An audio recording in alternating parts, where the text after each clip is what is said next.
Baik, bismillahirrahmanirrahim. Assalamualaikum warahmatullahi wabarakatuh. Waalaikumsalam warahmatullahi wabarakatuh. Alhamdulillah, assalatu wassalamu ala qaidina wa kudwatina wa uswatina nabiyina Muhammadir Rasulillah wa ala Allahumma sholli wa alihi wa sallam. sahbihi wa man tabi'ahu wa wala. Amma ba'd, faqala Allah azza wa jalla fi kitabil aziz, a'udzu billahi minasyaitonir rajim. Walillahi 'alan nas hajjul baiti man istata'a ilaihi sabila wa qala Rasulullah Sallallahu alaihi sallallahu wasallam. alaihi wasallam Buniyal Islamu ala khamsin syahadatu alla ilaha illallah ila akhir hadis wa minhu hajjul baiti man istata ilaihi sabila ta'at wa qala aidan al hajjul mabruru laisa lahu jazaa'un illa al jannah. Masya Sadaqallahu Allah. adzim wa sadaqa rasulun nabiyul karim. Ustaz Fatih Karim yang terhormat beserta seluruh keluarga besar daripada sahabat cinta Al-Quran, hafidzakumullah wa rahimakumullah wa barakallahu fikum. Masya Allah. Subhanallah ya, jazakumullah khair atas dakwah antum melalui jalur virtual maupun jalur digital, melalui jalur apa saja yang kemudian insya Allah mudah-mudahan akan terus menggaungkan komitmen kita semuanya untuk berada dalam jalur al-ma'ruf dan mengkoreksi jalur yang mungkar sesuai dengan kemungkinan dan kewenangan serta kesempatan dan atau kemampuan yang bisa kita lakukan. Terkait dengan tema kita pada malam hari ini, kita bicarakan tentang masalah haji, kenaikan biaya penyelenggaraan haji. Kenapa itu bisa terjadi, tadi sudah disampaikan gitu ya. Haji ini sesungguhnya selain secara syar'i sudah kita pahami, dia bagian daripada perintah Al-Quran, dia bagian daripada perintah Rasulullah, sunnahnya beliau juga. Sunnah dalam artian sesuatu yang dilakukan oleh beliau, dan para ulama dalam seluruh mazhab sudah ijma' bahwa tentang kewajiban berhaji. Tapi di sana memang ada ungkapan man istata'a ilaihi sabila, terpenuhinya faktor istita'ah. Karena memang tidak semuanya rukun Islam otomatis akan kemudian bisa dikerjakan oleh semuanya. Zakat misalnya juga akan kemudian menjadi wajib bagi yang sudah mempunyai harta memenuhi syarat untuk dizakatkan. Bahkan puasa pun dalam kondisi tertentu kemudian pun juga bisa tidak berpuasa pada saat bulan Ramadan kalau kemudian ada udzur tertentu, apakah musafir atau sakit dan lain sebagainya.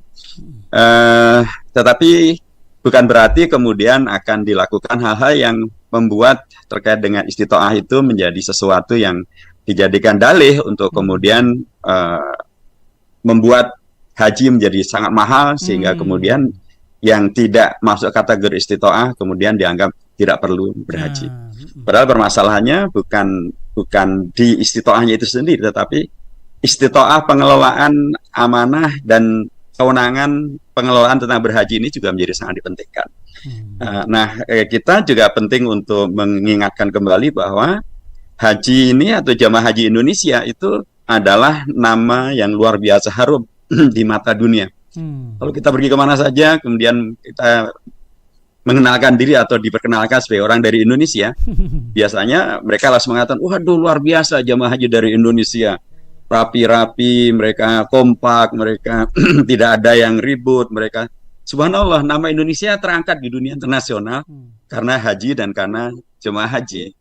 Nah, seharusnya ini yang kemudian menjadi salah satu pintu besar untuk diplomasi Indonesia. Bagaimana dengan haji mengharumkan nama Indonesia, bagaimana dengan haji menghadirkan Indonesia yang terhormat di mata dunia, dan dengan cara itu maka positioning kita Indonesia ini dalam konteks lobby menjadi positioning yang sangat terhormat, sehingga kita bisa nego, kita bisa berkomunikasi, kita bisa kemudian menyampaikan apa yang menjadi hajat kita semuanya. Nah, ini yang sering saya ingatkan juga di kalangan para diplomat kita, harusnya Indonesia kita itu dikenal sebagai negeri dengan jumlah jemaah haji terbesar dengan skala dampaknya, bukan negeri dengan jumlah, mohon maaf, TKW terbanyak. Karena itu menghadirkan satu kondisi yang secara psikologis membuat cara pandang publik juga menjadi berbeda. Nah, kalau kemudian haji ini kita jadikan sebagai diplomasi Indonesia, maka sekali lagi umat Islam Indonesia memberikan kontribusi yang luar biasa untuk kehormatan Indonesia, bangsa Indonesia di mata dunia. Nah, memang kemudian tadi disebutkan juga terkait dengan masalah antrean, terkait dengan ini kemudian terkait dengan masalah kuota haji memang. Nah, dalam konteks lobby-lobby yang selalu berkali-kali kami usulkan juga kepada pemerintah, hendaknya tentang kuota satu orang per 1.000 satu jamaah per 1.000 orang itu hendaknya bisa dikoreksi. Itu karena keputusan sudah sangat lama sekali, keputusan yang diambil di Istanbul pada tahun 70-an itu sudah sangat lama, yang sudah tidak sesuai lagi. Dan apalagi juga sekarang ini dalam konteks di Makkah maupun juga di Mina, masuk juga di Arafah maupun juga di Musdalifah, sudah terjadi perluasan. Dibanding dengan ketika dahulu kuota itu diputuskan, sekarang sudah terjadi perluasan. Mina sudah berluas luar biasa, Arafah juga demikian, Musdalifah juga demikian. Bahkan tempat tawaf pun sudah diperluas demikian luar biasa, yang memungkinkan untuk kemudian terjadinya penambahan kuota. Inilah yang juga berkali-kali kami sampaikan pada pihak pemerintah melalui keberadaan kami di Komisi 8. Kami sampaikan agar mestinya itu bisa diperjuangkan. Dampak daripada keberhasilan kita mengadakan diplomasi haji yang membuat Indonesia menjadi terhormat itu, harusnya ini berdampak ketika orang akan menghormati usulan Indonesia agar kuota itu dipertimbangkan ulang, sehingga kemudian tidak terjadi antrian yang berkepanjangan seperti sekarang ini. Berikutnya juga kami juga pernah sampaikan ada kondisi di mana kuota dari beberapa negara itu tidak terpakai, mungkin karena perang, mungkin karena tiba-tiba terjadi bencana alam, mungkin juga karena terjadi apapun yang membuat kemudian banyak kuota tidak terpakai. Dari Filipina misalnya hampir selalu kuota tidak terpakai penuh. Banyak negara yang terkena musibah kuota tidak terpakai penuh. Nah, bila itu kemudian lobbynya Indonesia, diplomasi hajinya Indonesia yang berkeunggulan itu terjadi, maka akan memungkinkan untuk terjadinya penambahan kuota bagi Indonesia. Itu dampak daripada ketika kemudian kita memposisikan haji dan jemaah haji Indonesia adalah diplomasi yang sangat luar biasa, terhormat dan dihormati. Nah, ini kemudian bertemu dengan kondisi di mana memang jemaah haji Indonesia ini jumlahnya sangat besar ya, karena memang subhanallah alhamdulillah berkah daripada dakwah, berkah daripada perjuangan sahabat-sahabat kita semuanya, berkah juga dari apapun kondisinya ternyata ekonomi umat juga membaik, dan kemudian pun juga perjalanan ke Mekah bukan lagi suatu hal yang sangat mahal bila diukur dengan bahwa Indonesia banyak juga turisme Indonesia yang kemudian sudah turismenya mereka bisa ke Amerika, ke Jepang, ke Eropa. Nah, umat Islam yang kemudian tercerahkan dan menjadi soleh-solihah ini, kemudian mereka lebih memilih dalam tanda kutip berangkatnya adalah ke haji atau ke umroh, sehingga memang jumlah visa untuk haji dan visa untuk umroh setiap tahunnya itu berlipat-lipat lebih banyak daripada visa yang dikeluarkan oleh Kedutaan Saudi untuk menjadi tenaga kerja. Nah, ini kan juga sebuah fakta yang sangat luar biasa yang penting untuk diapresiasi. Sehingga dengan demikian maka mestinya ini nanti akan bertemu dengan angka terkait dengan masalah berapa yang harus dibayar oleh jemaah haji. Karena dengan sesungguhnya ketika kemudian jumlah semakin membanyak, Saudi sendiri juga membuka banyak hal yang baru. Dulu yang namanya visa untuk umroh itu hanya 2 minggu. Sekarang bisa sebulan, bisa 3 bulan. Dulu umroh itu hanya bisa dipakai, visa umroh hanya bisa dipakai untuk ke Mekah dan Madinah. Sekarang bisa dipakai untuk seluruh kawasan di Saudi Arabia. Karena itu bagian daripada tourism. Nah, dulu karenanya pesawat haji itu seringkali hanya diposisikan di charter untuk kemudian berangkat membawa jemaah haji, pulangnya kosong. Menjemput kosong, pulangnya penuh. Sehingga kemudian dibahasakan dari pihak Indonesia harus membayar 4 kali PP. Nah, 2 kali PP maksud saya, sekali berangkat dan pulang, sekali lagi berangkat dan pulang lagi. Tapi posisinya yang terisi sebenarnya hanya 2 kali saja, sementara 2 kali yang lainnya tidak terisi. Nah, sekarang dengan kondisi baru di mana kemudian jemaah umroh bisa berlama-lama dan kemudian pun juga banyak turis yang datang ke Saudi Arabia pulang dalam konteks sebagai turis. Dan baru saja kemarin ditandatangani sebuah MOU dengan pihak Saudi Arabia terkait dengan Saudi Arabia mengizinkan untuk adanya perdagangan atau impor barang-barang makanan dari Indonesia. Nah, kalau impor barang-barang makanan dari Indonesia itu semakin banyak masuk ke Saudi Arabia, maka sangat dimungkinkan apa yang tadi terjadi dua kali pemberangkatan, 2 kali PP ya, itu kemudian bisa tidak harus dibebankan kepada jemaah haji, karena sangat bisa yang mengisi adalah para turis tadi itu, baik berangkat maupun pulang. Sangat bisa yang mengisi adalah para pebisnis yang kemudian membawa komoditas bisnis mereka. Sehingga dengan demikian maka masalah yang kemudian terkait dengan angka yang sangat besar itu bisa bisa dikoreksi. Jadi saya ingin mengatakan sekali lagi bahwa haji ini sebenarnya adalah karunia Allah yang luar biasa bagi umat Islam, bagi bangsa Indonesia. Bahkan jemaah haji Indonesia menghadirkan citra Indonesia yang sangat luar biasa. Kalau itu ditindaklanjuti dengan diplomasi, dengan semangat berhaji itu, maka akan menghadirkan Indonesia yang terhormat, lobbynya akan efektif. Jika kemudian banyak hal bisa kita koreksikan dari permasalahan terkait dengan masalah haji. Saya ingin masuk lebih lanjut. Misalnya, seringkali disebutkan mengapa kemudian kemarin memang masih usulan ya, Ustaz. Ini masih usulan memang. Dan usulannya disampaikan oleh Menteri Agama dalam rapat resmi dengan Komisi 8 pada hari Kamis yang lalu. Rapat itu masih berlanjut. Tadi pagi masih rapat lagi, besok akan dilanjutkan juga dengan rapatnya. Dan tadi juga Presiden Jokowi sudah menyampaikan itu kan masih usulan, masih dibahas lagi kok sudah pada rame. Ya sebab kalau nggak diramein itu bisa jadi kenyataan. Lanjut gitu ya, karena ini kayaknya ada mazhab testing water ini. Jadi kalau nggak ada yang mengkritisi, dan alhamdulillah kami di Komisi 8 terus langsung menegaskan bahwa kami menolak itu karena memang ada beragam hal yang tidak terjelaskan dengan baik ya, dan kemudian menghadirkan permasalahan. Tadi sudah disebutkan bahwa di saat Saudi Arabia bahkan mengumumkan bahwa untuk biaya haji tahun 2023 ini turun 30% dibandingkan dengan pembiayaan haji pada tahun 2022. Dan bahkan untuk pajak haji pun turun 63%. Allah. Nah, kalau itu kemudian terrealisir, kan memang wajar muncul pertanyaan besar. Lu kok malah Indonesia malah naik? Naiknya pun nggak main-main begitu ya, dari 39 juta menjadi 69 juta, hampir 2 kali lipat. Ini kan hal yang memang sangat wajar untuk dipertanyakan. Nah, beragam hal yang kemudian layak untuk kemudian dipertanyakan dan sekaligus sebenarnya menjadi bagian dari solusi.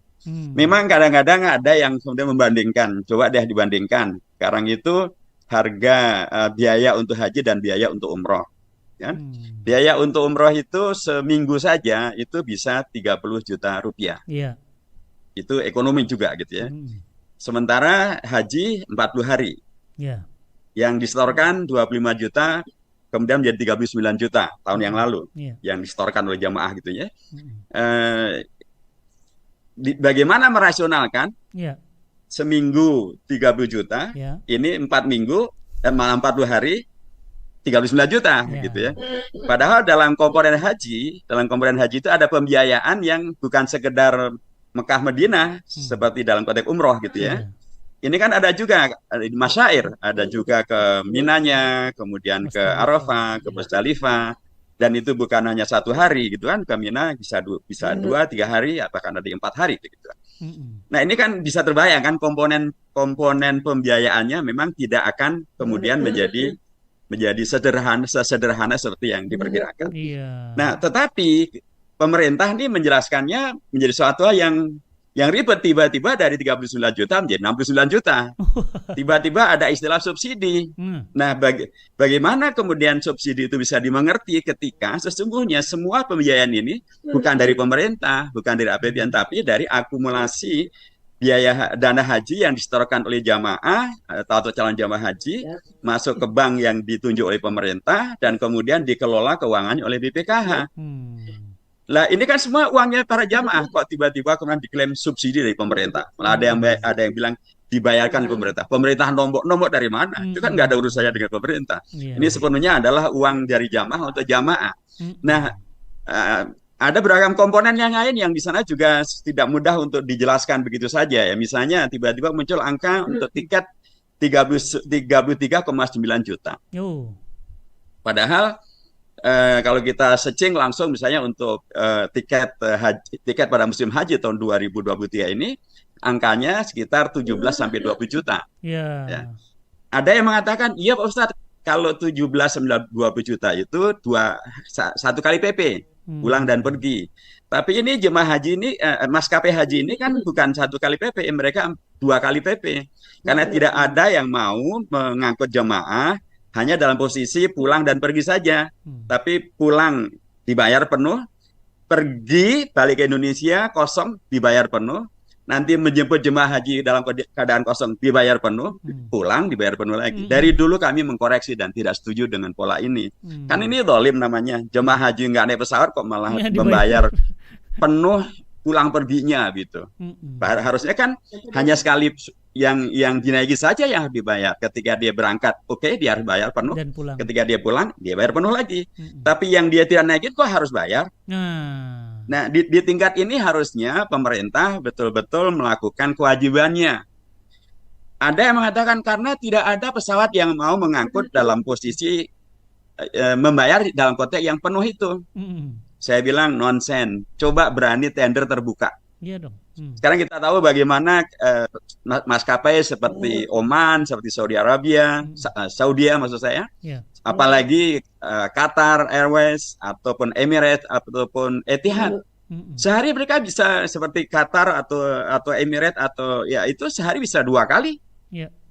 Jadi kalau kemudian kalau dibuka tender terbuka nih, saya yakin berlomba-lomba itu maskapai internasional. Pasti. Ini jalur yang luar biasa sangat gemuk. Big business ini.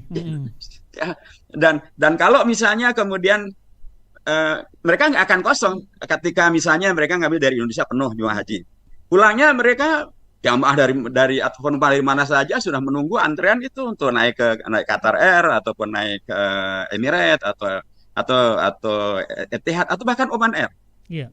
Jadi ya ini yang kita selalu ingatkan pemerintah, kenapa tidak berani membuat satu tender terbuka sehingga dengan demikian maka pemerintah bisa mengurangi pembebanan terhadap pembiayaan yang dibebankan kepada jemaah haji atau para calon jemaah. Bisa kita bayangkan kalau kemudian dari situ saja bisa kemudian kita dapatkan harga rasional tadi 17 sampai 20 juta, berarti kan ada penghematan 13 juta per jamaah, 13,9 juta per jamaah. Itu saja sudah sangat luar biasa. Nomor 2 juga yang sering kemudian menjadi masalah yang selalu juga kita ingatkan, kenapa ini menjadi mahal? Salah satu di antaranya karena faktor akomodasi di Mekah dan di Madinah. Perhotelannya, kemudian pun juga konsumsinya, ya karena 40 hari. Pertanyaannya adalah apa memang harus 40 hari? Oke, kalau misalnya untuk seluruh penyelenggaraan yang terkait dengan haji ataupun haji dan umroh sesuai dengan yang akan diambil, apakah qiron, apakah ifrad ataukah tamattu gitu. Oke lah, kita ambil misalnya semua itu katakanlah 2 minggu gitu ya. Ditambah kemudian dia istirahatnya 2 hari misalnya, berarti sekitar 16 hari. Ditambah kemudian ke Madinah untuk arba'in, katakanlah berarti diperlukan waktu sekitar 8 hari. Katakanlah di Madinah untuk sambil istirahat lagi tambah 2 hari, berarti 10 hari. Berarti diperlukan sekitar 26 hari. Katakanlah kita tambah sampai 4 minggu, berarti 28 hari.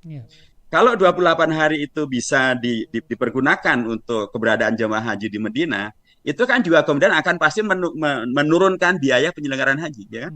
Dari 40 hari menjadi 28 hari kan seterusnya banyak banget itu. Iya, banyak. Bisa lebih dari seperempat daripada yang semestinya. Bisa kita bayangkan pengurangannya akan sangat signifikan. Nah biasanya kemudian pihak pemerintah mengatakan ini nggak bisa karena pesawat yang akan mengangkut jemaah itu datang dan perginya sudah terlalu crowded di Mekah, di Jeddah dan juga di Madinah, sehingga kemudian harus menunggu antrean sangat panjang. Menurut saya itu lagi-lagi bab karena lobbynya yang tidak efektif. Mengapa? Karena tetap bisa dimintakan begitu ya dengan lobby haji yang terhormat tadi itu, Indonesia bisa dengan terhormat menyampaikan bahwa ya tolong dong diperluas kapasitas airport di Madinah maupun juga di Jeddah. Sehingga dengan demikian maka akan semakin banyak lagi pesawat yang bisa landing dan atau take off dari sana, sehingga keberadaan jamaah tidak harus berlama-lama di Saudi Arabia. Apalagi sekarang di era semuanya serba cepat, informasi juga serba mudah dikomunikasikan.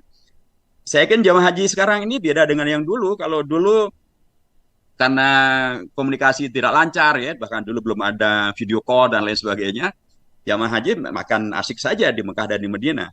Tapi sekarang ini dengan mudahnya komunikasi pakai HP dengan segala peralatannya termasuk video call, saya perkirakan sebagian besar jamaah haji sesungguhnya kalau sudah mereka selesai dengan hajinya, kemudian sudah selesai juga dengan arba'innya, mereka pasti ingin cepat pulang tuh. Apalagi tiap hari melihat WA dari anaknya atau ada video call dari putranya, wah, pasti akan segera pulang. Jadi kalau misalnya bisa dibuat 4 minggu saja, itu akan menjadi sangat berkurang. Nah tadi terkait dengan airport. Jadi saya yakin dengan lobby yang efektif ya, itu bisa dimintakan agar kapasitas airportnya diperbesar. Saudi pasti sangat bisa lah itu, lebih daripada mampu untuk melakukan hal itu. Nah, kalau kemudian ternyata Mekah dan Madinah tidak mungkin diperbesar karena memang sudah mentok begitu ya, kita dengan lobby itu tetap bisa meminta agar ya kalau Mekah Madinah tidak bisa, tambah dong airport yang lain. Ya. Apa emangnya tidak ada? Sangat ada. Di dekat Mekah itu ada kota Taif namanya. Ya. Taif itu 70 kilo dari Mekah. Di sana ada airport internasional loh. 30 kilo dari Taif itu ada airport internasional Taif. Nah itu kan bisa juga diminta ya, untuk kemudian untuk bagian daripada pelayanan jemaah haji. Ya. Dan apalagi Taif itu adalah satu kota yang sangat mensejarah dalam kota haji, karena inilah kota yang dari sana dahulu Raja Saud itu melaksanakan haji kali pertama ketika beliau menjadi raja. Ini kan akan menjadi sangat sangat fenomena. Taif bisa menjadi salah satu alternatif. Itu bagi misalnya jamaah yang gelombang kedua, di mana mereka sudah dari Madinah kemudian akan berangkat pulang dari Mekah. Jadi mereka bisa ambil alternatif ke Jeddah atau alternatif ke Taif.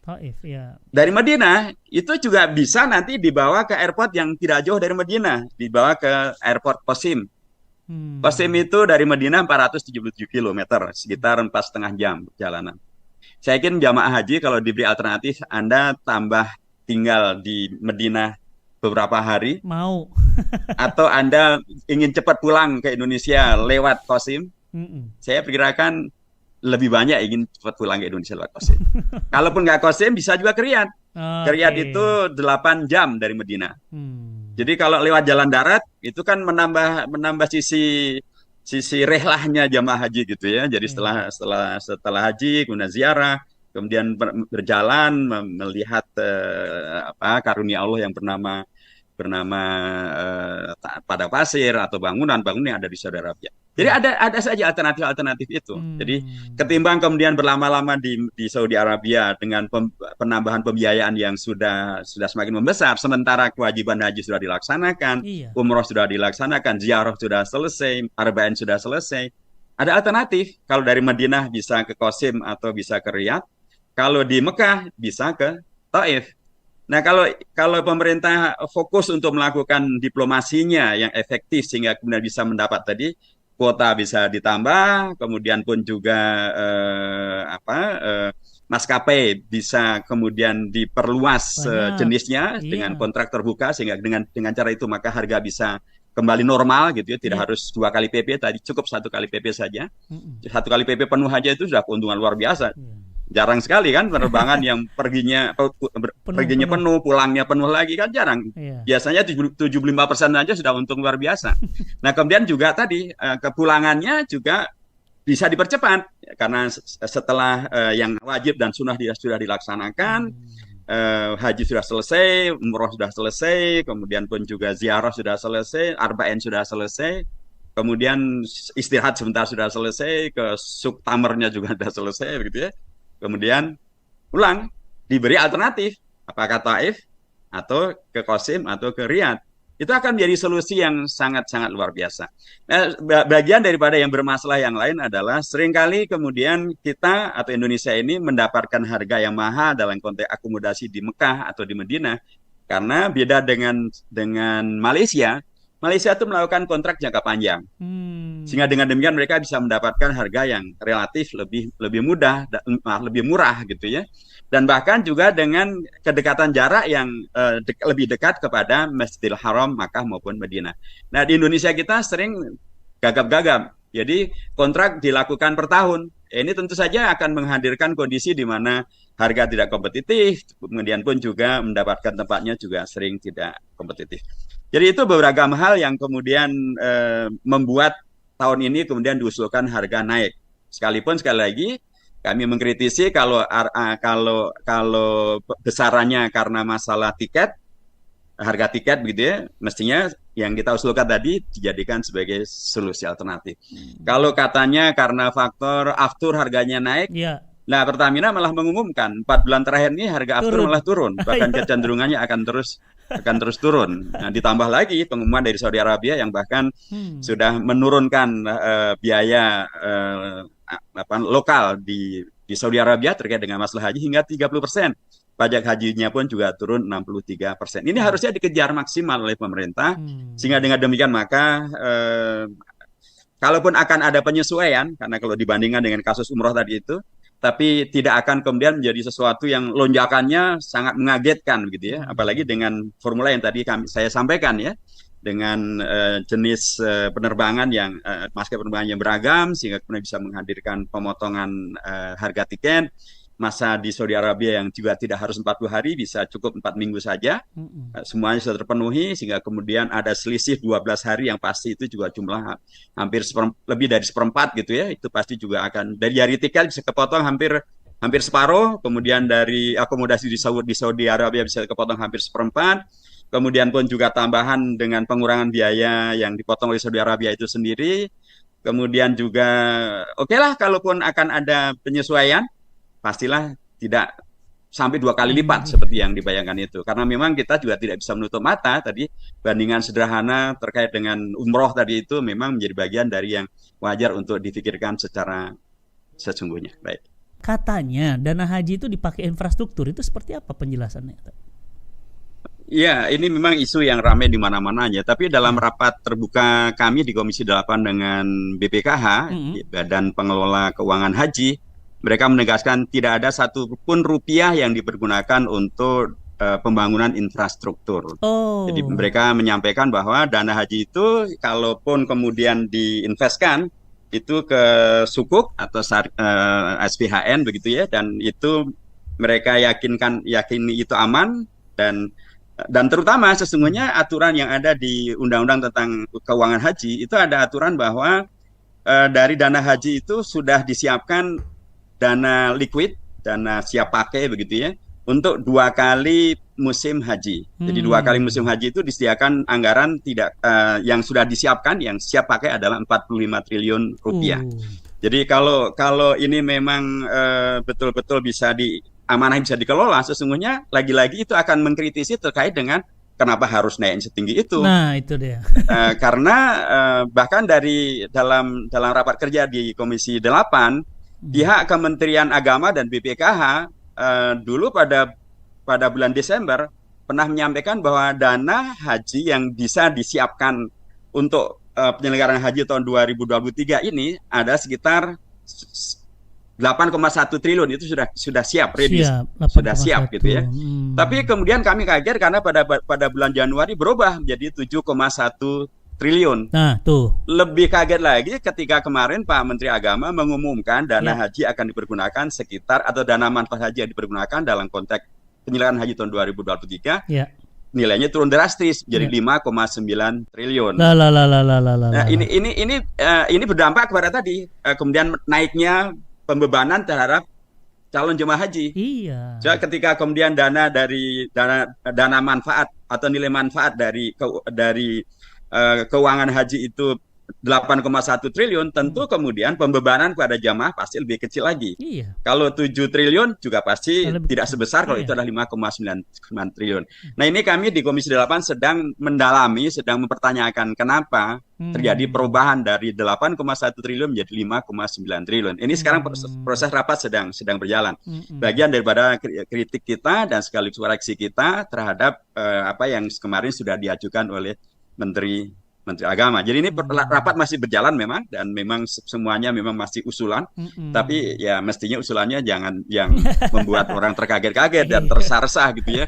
Karena pastilah banyak jamaah yang sudah mempersiapkan, oke lah memang dulu baru bayar 25 juta. Untuk kelengkapannya mungkin kalau diperkirakan kemarin 39 juta tahun yang lalu, tahun ini kemudian dengan sekalipun ada komponen-komponen yang oleh Saudi Arabia sudah dipotong ya, pajak dipotong, kemudian juga biaya diringankan 30%. Oke lah kalaupun naik ya nggak lebih dari 5 juta misalnya. Itu saya kira masih masuk akal gitu ya. Sehingga dengan demikian maka tidak menghadirkan hal yang meresahkan. Tapi inilah sudah dari Saudi ada pemotongan, kemudian pun juga yang diumumkan oleh pihak Kemenak dan BPKH sendiri berubah. Dari pengumuman di bulan Desember yang 8,1 triliun menjadi di bulan Februari kemarin ketika pembahasan ini dimulai dilakukan malah turun menjadi 5,9 triliun. Ini bagian yang kami kritisi dan kami akan terus kejar kenapa bisa menjadi demikian? Kita ingin mengusulkan agar kembali kepada apa yang disepakati awal, yaitu 8,1 triliun itu. Insya Allah jelas banget ya teman-teman ya. Masya Allah, ini semakin rame, semakin malam semakin rame Ustadz yang nonton. Dan semuanya di sini menjadi clear, jelas penjelasan guru kita ya, Ustadz Dr. Hidayat Nur Wahid. Ustadz, ini juga ada pertanyaan publik Ustadz. Ini tadi masalah dana haji digunakan udah, kemudian masalah kenaikan ada apa udah. Nah, kenapa sih kok ini nakut-nakutin atau apa ya ngantri sampai 40 tahun Zat? Kalau saya berarti haji itu nanti umur 80 tahun gitu. Itu gimana Zat? Apa ya dasarnya itu tadi? Ya, memang ini problem yang bukan hanya khas Indonesia ya. Malaysia antrinya malah lebih panjang lagi, Pak. Nah, itu. Karena dengan jumlah penduduk yang tidak besar, kotanya tentu kecil. Ya. Tapi kan kesejahteraan masyarakat Malaysia kan tinggi sekali gitu ya, sehingga semuanya merasa atau mayoritas mutlaknya merasa berhak haji sehingga mereka daftar. Sementara kuota mereka kecil. Itulah yang tadi saya sampaikan di depan. Mestinya kuota ini juga dikoreksi. Ini penentuan kuota 1/1000 itu sudah terlalu lama gitu, sehingga mestinya ini dikoreksi melihat pada realita perkembangan ekonomi umat, realita juga pertambahan jumlah umat, dan kemudian pun juga melihat realitas Saudi juga sudah melakukan pengembangan yang luar biasa. Dilebarkan. Tempat tawaf juga sudah diperlebar, kemudian juga tempat sa'i juga sudah diperlebar. Tempat untuk mabit juga sudah diperlebar di Musdalifah maupun di Mina, bahkan di Arafah sendiri juga sudah diperlebar. Nah, ini mestinya sekali lagi ada upaya diplomasi yang lebih serius untuk meninjau ulang tentang kuota ini. Soalnya kalau tidak ditinjau ulang, ya dampaknya adalah tadi pada antrian yang berkepanjangan. Dan itu bukan hanya Indonesia, ini adalah kasus umum semuanya. Nah, Indonesia ini sekarang yang sudah ngantri sekitar 5 juta jemaah. Ngantri. Padahal setiap tahun kuota kita hanya 221.000. Oke. Bisa dibayangkan itu. Ya, dari 221.000 ke 5 juta itu. Dari 221.000 ke 5 juta. Ya, dan sebagiannya memang kemudian ada yang sampai hanya 20 tahunan. Yang paling sekarang itu paling cepat antri 28 tahun. Paling cepat. Terus di beberapa kabupaten di Sulawesi Selatan bisa di atas 40 tahun. Jadi ini memang kondisi yang tidak ideal ya, yang kemudian dari situ menghadirkan dalam tanda kutip semacam kecerdasan, yaitu ya udah kalau haji besar belum bisa ya haji kecil dulu gitu. Akhirnya rame yang kemudian berangkat umroh. Nah, lagi-lagi sesungguhnya umroh itu dengan satu tahun tidak kurang dari 1 juta jamaah umroh dari Indonesia. Itu kan juga dalam tanda kutip dari sisi bisnis kan uang yang sangat besar. Dan sekaligus itu juga tadi memberikan dampak ekonomi yang sangat signifikan bagi di Saudi sendiri gitu ya. Nah, kalau kemudian ini dijadikan sebagai bahan diplomasi umroh, diplomasi haji, posisi Indonesia itu menjadi sangat terhormat mestinya. 5 juta. Sehingga dengan demikian maka beragam usulan-usulan itu bisa dikomunikasikan dengan cara yang sangat elegan. Seperti tadi misalnya memperbanyak lapangan terbang untuk bisa dilakukan take off maupun juga landing, untuk kemudian juga keberadaan di Saudi tidak harus terlalu lama sih. Termasuk juga tadi kemungkinan bahkan kita sudah lama sebenarnya mengusulkan agar kenapa dari uang yang ada itu tidak dipakai untuk membeli katakanlah area haji Indonesia gitu. Jadi misalnya kemudian dibeli satu kawasan dan kemudian dibangun di situ satu kompleks perhotelan dengan segala isinya, dengan segala kelengkapannya. Itu kan sudah milik sendiri. Kemudian sepanjang tahun jemaah umroh kita jual luar biasa membludak. Jadi semuanya akan ada di situ. Pertama dari sisi keuangan itu akan sangat menguntungkan, dari sisi keamanan juga amat sangat aman. Dari sisi aset rasa keamanan warga Indonesia juga amat sangat secure kan kalau dia tinggal di hotelnya sendiri. Kemudian makanan juga pastilah kita sediakan sendiri. Pasti lebih merasa aman dan bersih nyaman. Tapi dari dulu kita usulkan ini tetap belum bisa terlaksana. Apapun kita terus akan mendorong beragam solusi yang dimungkinkan. Allahu Akbar. Keren. Pertanyaannya lagi, kenapa kok diizinkan? Itu kan dana orang. Emang kita nggak ada dana sampai pakai dana orang haji? Apa udah izin? Kan pada saat akadnya kan bukan akad diinvestasikan. Itu bagaimana Ustaz yang terjadi?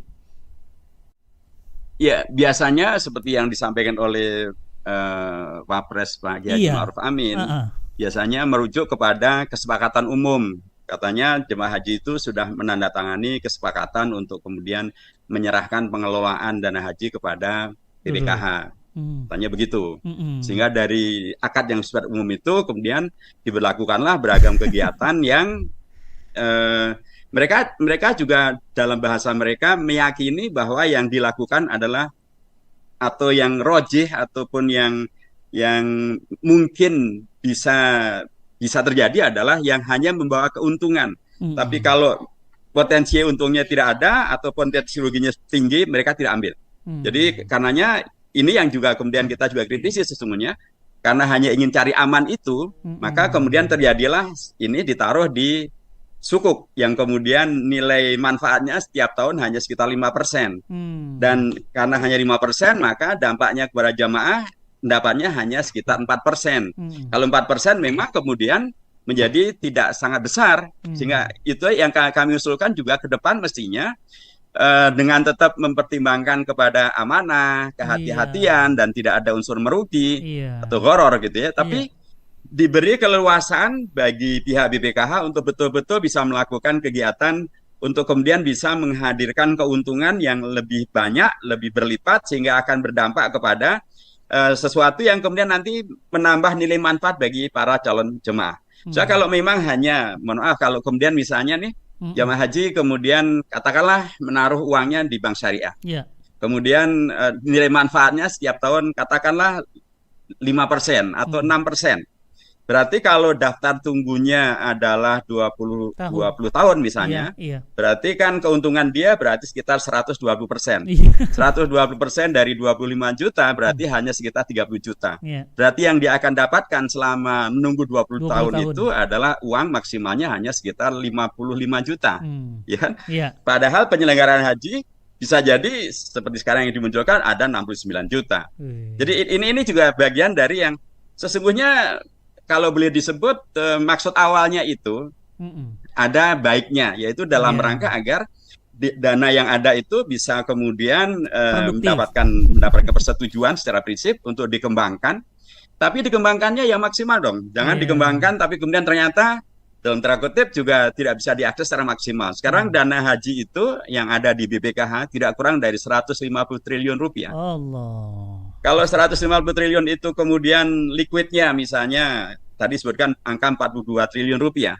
Berarti kan ada lebih dari 110 triliun atau sekitar 100 triliun lebih lah gitu ya. Yang kemudian mestinya bisa diinvestkan gitu ya, diinvestasikan untuk program-program yang secara ekonomi halal dan kemudian secara ekonomis juga secara syar'i halal, secara ekonomis juga menghadirkan keuntungan. Nah, disitulah mengapa kemudian kita memilih anggota BPKH itu yang mempunyai kualifikasi yang mampu untuk kemudian bisa menjaga amanah, tapi sekaligus juga bisa mengembangkan harta titipan dari jamaah ini secara maksimal, sehingga nanti bisa menjadi sesuatu yang kayak di Malaysia disebut dengan tabung haji itu yang memberikan keuntungan yang sangat besar bagi para jemaah. Ustadz, ini pertanyaan terakhir mohon izin Ustadz. Terus apa yang harus kita lakukan sebagai orang awam Ustadz? Marah-marah salah, nggak marah gemes, mau nyebarin berita tapi juga nggak mempan, kok kayaknya mereka budek gitu. Ini gimana? Apa yang harus kami lakukan Ustadz? Yang nonton ini ramai banget, jadi apa yang harus kami lakukan? Ya, pertama yang sebagaimana Rasulullah pernah sampaikan kan, man ra'a minkum munkaran falyughayyir biyadihi fa illam yastati fa bilisani fa lam yastati fa biqalbihi fa huwa ad'aful iman. Ya, mudah-mudahan ini sekalipun nggak mungkar mutlak ya, karena ini memang masih dalam proses kita perjuangkan gitu.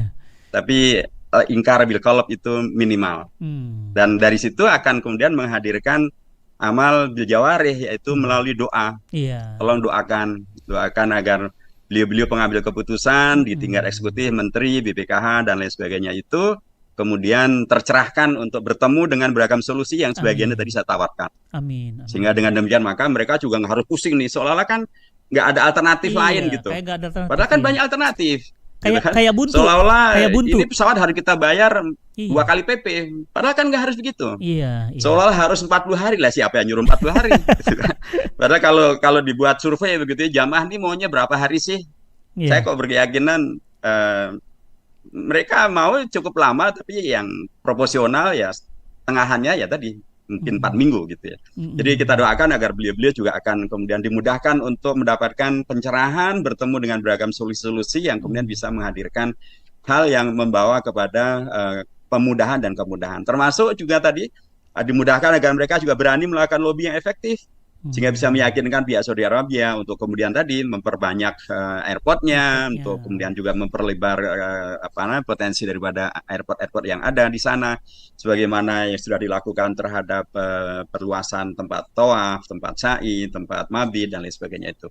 Dan nomor 2 juga karena ini terkait dengan masalah isu publik juga, maka warga atau umat yang adalah dalam konteks demokrasi sebagai pemilik kedaulatan, monggo disampaikan saja apa yang menjadi aspirasi, apa yang menjadi pikiran, apa yang menjadi usulan begitu ya. Ketika kemudian semakin banyak usulan publik itu ada di dunia publik dan apalagi tersampaikan pada kami di DPR, itu pasti juga akan kemudian menguatkan ya perjuangan keumatan ini, sehingga kami akan tidak kemudian merasa sendirian dan atau kami akan bisa mengatakan ini bukan suara kami sendiri loh, kami betul-betul membawa suara rakyat loh, suara umat gitu, sehingga kami tidak kemudian dibulldozer dengan mengatakan Anda mewakili siapa gitu. Kalau kemudian ternyata umat atau warga ini kemudian menyampaikan suaranya semakin nyaring gitu ya, itu juga akan kemudian semakin memperkuat perjuangan kita di parlemen. Dan nomor 3 menurut saya ini memang permasalahan bukan hanya khas Indonesia, ini memang terjadi juga di banyak negara yang lain, termasuk tadi daftar tunggu dan lain sebagainya, termasuk kondisi di Saudi Arabia. Maka juga menurut saya sangat baik sekali lagi agar doa kita ini juga bukan hanya untuk pimpinan kita yang ada di Indonesia, pemerintah di Indonesia, tapi juga pada semua pihak, agar kemudian dimudahkan untuk mencari solusi, dimudahkan untuk mendapatkan alternatif yang terbaik, sehingga kemudian daftar tunggu tidak harus terlalu lama, sehingga kemudian pun juga ongkos haji tidak harus terlalu berat. Saya berkeyakinan bahwa memang ongkos haji di Malaysia lebih mahal daripada di Indonesia, karena apalagi di Singapura, apalagi di Brunei gitu ya. Tetapi memang kan karena kesejahteraan hidup atau angka kesejahteraan hidup di Malaysia jauh lebih mahal ketimbang yang ada di Indonesia. Di Indonesia ini harga-harga jauh lebih murah ketimbang di Malaysia maupun apalagi di Singapura, apalagi di Brunei. Jadi wajar kalau kemudian di sana lebih mahal karena memang daya beli mereka lebih tinggi. Tapi mudah-mudahan itu tidak dijadikan sebagai alasan untuk kemudian kita harus kemudian menaikkan harga sama dengan Malaysia. Ya beda dong, UMR-nya Malaysia dengan UMR Indonesia juga berbeda. Tingkat istitoahnya orang Malaysia dengan istitoah orang Indonesia juga menjadi berbeda. Yang terakhir tentu apapun ya kondisi ini memang tidak sederhana, dia terkait dengan banyak hal. Maka sangat penting untuk kita juga tidak terprovokasi untuk melakukan hal-hal yang justru bisa membatalkan niat baik kita untuk berhaji gitu ya. Kita dalam konteks haji juga ada syarat terkait dengan masalah istitoah. Nah, ini juga sangat penting untuk kita, keinginan kita untuk berhaji mudah-mudahan secara niat sudah tercatat, karena memang demikianlah ketentuannya, man hamma hasanatan kataballahu lahu ajrul hasanah. Jadi kalau kita berniat berbuat baik saja, termasuk niat haji, sudah mendapatkan nilai satu kebaikan. Maka jangan kemudian kita hilangkan ini dengan hal-hal yang kemudian bisa merusak keikhlasan kita dan amal soleh kita. Lanjutkan saja dengan tadi mendoakan yang terbaik, mengkomunikasikan yang terbaik, sampaikan alternatif, masukan-masukan supaya kita juga bisa memperjuangkan dengan cara-cara yang lebih efektif lagi. Sangat mungkin di kami ternyata beragam solusi alternatif itu belum terfikirkan. Sangat mungkin dari umat, dari Ustaz Fatih Karim maupun juga kawan-kawan yang lain, sangat mungkin itu bisa disampaikan. Silahkan sampaikan, sehingga nanti akan kami juga menyampaikan berikutnya kepada Menteri Agama maupun juga kepada Dirjen penyelenggaraan haji dan umroh. Dan ini semuanya terbuka dan sangat dimungkinkan. Nomor HP saya juga tidak pernah berubah sejak 20 tahun yang lalu. Bisa diakses kapanpun dan kapanpun. Masya Allah. Supaya nanti kami juga sampaikan dalam rapat kerja dengan Kementerian Agama. Sekalipun memang nanti akan ada tim khusus namanya Panja, Panitia Kerja terkait dengan masalah haji. Nanti dari kami ada 3 orang yang ada di sana nanti.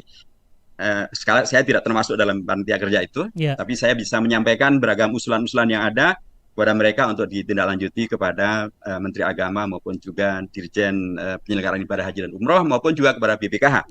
Semuanya dimungkinkan insyaallah. Jadi mohon didoakan juga agar kami pun juga tetap istiqomah, dimudahkan oleh Allah untuk memperjuangkan amanat daripada umat ini.